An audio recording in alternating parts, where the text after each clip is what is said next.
ইমান ফাহাদা, এর সঠিক মানে কি বিস্তারিত বলবেন? এর সঠিক মানে কানজুল ইমান ফি তারজামাতিল কোরআনে আজ থেকে 100 বছর পূর্বে উর্দু ভাষাতে জানিয়ে দেওয়া হয়েছে। তার বঙ্গানুবাদ হয়েছে চট্টগ্রাম বাংলাদেশ থেকে। কানজুল ইমান ফি তারজামাতিল কোরআন ওতেও লিখে দেওয়া হয়েছে।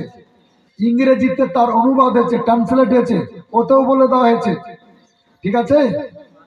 এর মানে হচ্ছে যে হে প্রিয় নবী, আপনাকে আল্লাহ তাআলা নিজের প্রেমে বিভোর পেলেন, নিজের মহব্বতে বিভোর পেলেন, অতঃপর আপনাকে পথ দেখিয়ে দিলেন। সুবহানাল্লাহ বলেন। যদি কেউ বলে যে ওয়া জাদাকা দাল্লান ফাহাদা, এবং আপনাকে পথভ্রষ্ট পেল, নাউজুবিল্লাহ, অতঃপর পথ দেখালো, তাহলে সে কাফের, সে পাকা কাফির, পচা কাফের। সঙ্গে সঙ্গে তার বিবি তালাক হয়ে যাবে। নতুন ভাবে কালেমা পাঠ করে তাকে তওবা করে কালেমা পড়ে মুসলমান হতে হবে। আর স্ত্রীর আবার বিবাহ করাতে হবে দুজন সাক্ষীর সামনে। হাজি যদি ছিল আবার হজ করতে হবে। কোন পীরের মুরিদ যদি ছিল আবার মুরিদ হতে হবে। মানে একটা জিনিস বাদ দিয়ে সবই নতুন করতে হবে। একটা জিনিস মানে খাতনা দিতে হবে না, বয়স হয়ে গেছে। এত খারাপ কথা এটা। এর আসল তর্জমা হচ্ছে, হে নবী, আল্লাহ তাআলা নিজের প্রেমে আপনাকে বিভোর পেলেন, অতঃপর আপনাকে পথ দেখিয়ে দিলেন। ধরো বাবা, কোরআন শরীফের তর্জমা খুব হুঁশ করে করতে হবে, না হলে সবই যাবে, আমও যাবে, বস্তাও যাবে। জানাজা নামাজ প্রথম তাকবীরে সূরা ফাতিহা পড়া যাবে কিনা? না, সূরা ফাতিহা কোন সূরা কোন আয়াত পড়বেন না, কারণ জানাজার নামাজ পূর্ণ নামাজ নয়, এটা হচ্ছে অসম্পূর্ণ নামাজ, অর্ধেক দুয়া, অর্ধেক নামাজ। সালাতুল জানাজাতে বেগাইরে রুকুইন ওয়া বেগাইরে সুজুদিন, রুকু নাই, সাজদা নাই। বেশি লোক হয়ে গেলে কাতারও করা দরকার নাই, এক বিদ্যা হাফ হাফ আধা ফাঁক রাখলেও হবে, যেহেতু সাজদা নাই। এজন্য অত সূরা পড়বেন না, সূরা পড়ার দরকার নাই। হ্যাঁ, সূরা যদি পড়ে তো 5 ওয়াক্ত নামাজের সাথে আর সামঞ্জস্য হয়ে যায়। 5 ওয়াক্ত নামাজ হচ্ছে ফরজে আইন, আর জানাজা ফরজে কিফায়া। এই দুটো জিনিসকে একরকম করা যাবে না। খবরদার সূরা ফাতিহা পড়বেন না। রাসূল পাক সাল্লাল্লাহু আলাইহি সাল্লামের নবুয়ত এলানের পূর্বে যিনি ইন্তেকাল করেছেন, তিনাদের কি হবে? অর্থাৎ বিচার দিবসের দিন কি বিচার হবে? কি বিচার হবে? মুরসাল হাদিসের উপর আমল করা যাবে কি? দেখুন, বলছে রাসূল পাক সাল্লাল্লাহু আলাইহি সাল্লামের নবুয়ত এলানের পূর্বে যিনারা ইন্তেকাল করেছেন তিনাদের কি হবে? আগে ভাবো তো ওদের কি হবে। আশ্চর্য কথা, নিজের ভাবনা ভাব, কার ভাবনা অত দূর, আদার ব্যাপারী হয়ে জাহাজের খবর। শুনেন, ঈসা আলাইহিস সালাম আমার নবীর আগেকার শেষ নবী, আর আমার নবীর সর্বশেষ নবী। মাঝখানে 500 বছর নবী রাসূল পৃথিবীতে আসেননি। 500 বছর নবী রাসূল থেকে খালি ছিল পৃথিবী। এই জন্য আরব জগতে বাসা বেঁধেছিল যত দুর্নীতি, যত অন্যায়, অবিচার, দুর্নীতি, ব্যভিচার, চুরি, ডাকাতি, ছিনতাই, হত্যা। হেদায়েতের লোক নাই। একটা মাদ্রাসা যদি 500 বছর বন্ধ থাকে, কিছু থাকবে? মসজিদে 500 বছর ইমাম না থাকে, একটা বাড়িতে যদি 500 বছর কোনো লোক বসবাস না করে, যে হাল হয়, পৃথিবীর অবস্থা সে হাল হয়েছিল। অনেক কথা। তো ওই যুগে মুসলমান হওয়ার জন্য শুধু এতটুকু শর্ত ছিল, এক আল্লাহকে যারা বিশ্বাস করে থেকে গেছে, যাদেরকে মুওয়াহিদ বলা হয়, তাওহীদবাদী মুসলমান, ওরা সকলে মুসলমান ছিল। আল্লাহ নিজ রহমতে প্রিয় নবীর ওসিলাতে ওই মুয়াহিদ যত মুসলমান সবাইকে কিয়ামতের দিন জান্নাত দান করে দিবেন। সবাই জান্নাত যাবে।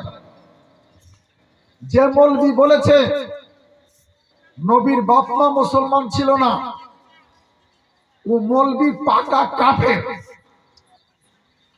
যে বলেছে নবীর বাপ মা মুসলমান ছিল না, ও মৌলবি নিজেই মুসলমান না। ওকে তওবা করতে হবে, ফরজ তওবা করা। ওকে কালমা পড়ে নতুন ভাবে মুসলমান হতে হবে। আর বিবি তালাক হয়ে গেছে, বিশ্বাস করেন, এটাই ফতোয়া, এটাই মশলা। নবীর বাপ মা শুধু মুসলমান নয়, জান্নাতি মুসলমান, বেহেশতি মুসলমান। যে নবীর পেটে, যে নবী মায়ের পেটে 9 মাস বসবাস করেছেন, যার পৃষ্ঠে প্রিয় নবী জন্মগ্রহণ করেছেন, তার উপরে আল্লাহর দোজখ হারাম হয়ে যায়। আল্লাহর দোজখ হারাম। নবীর পিতামাতা বেশক নো ডাউট জান্নাতি। হাদিসে মুরসাল জনগণ যাতে মাথায় ঢুকায় কেন? হাদিসের যে সনদ সূত্র, এর বিচার করার ক্ষমতা জনগণের আছে, সাধারণ লোকেরই নাই। হাদিসে মুরসাল এর উপরে, এর দ্বারা কি লিখেছে, উপর আমল করা যাবে কি? হ্যাঁ যাবে, আমল করা যাবে। আমল এক রকমের নয়, কিছু আছে আকীদা, ইসলামের মৌলিক বিষয়, তার জন্য আলাদা হাদিস দরকার।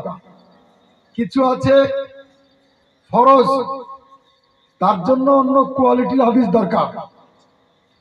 কিছু আছে ওয়াজিব, কিছু আছে সুন্নতে মুআক্কাদা, কিছু আছে সুন্নতে গায়র মুআক্কাদা, মুস্তাহাব, মুস্তাহসান। আরে হাদিসে মুরসাল তো বিরাট ব্যাপার। ইমামে আযম আবু হানিফা রাদিয়াল্লাহু তাআলা আনহু লিখেছেন, আল আহাদিসু যায়িফাতু আহাব্বু ইলাইয়া মিন আকওয়ালির রিজাল।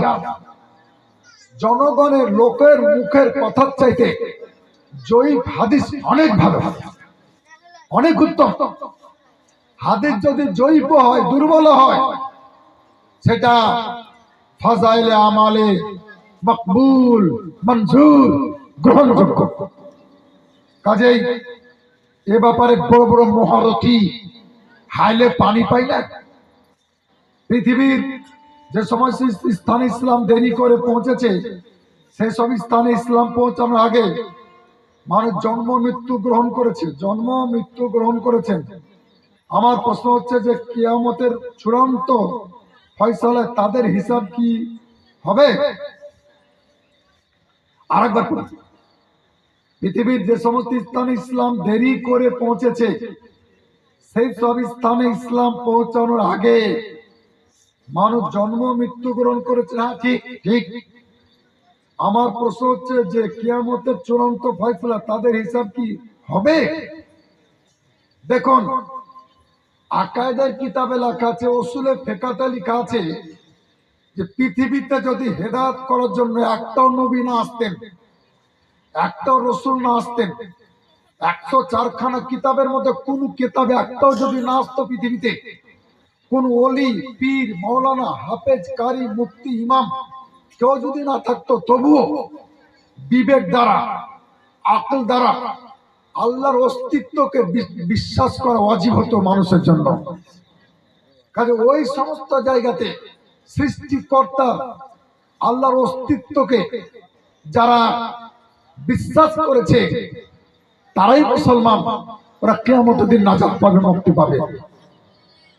আর যাদের এরকমও জ্ঞান ছিল না, এদের বিচার আপনাকে আর আমাকে করতে হবে না। এদের কি হবে? আল্লাহ রাব্বুল আলামিন নিজের ইচ্ছাতে যেটা করবে সেটাই হবে। অত রিস্ক নেওয়ার দরকার কি? অত লোড নেওয়ার দরকার কি?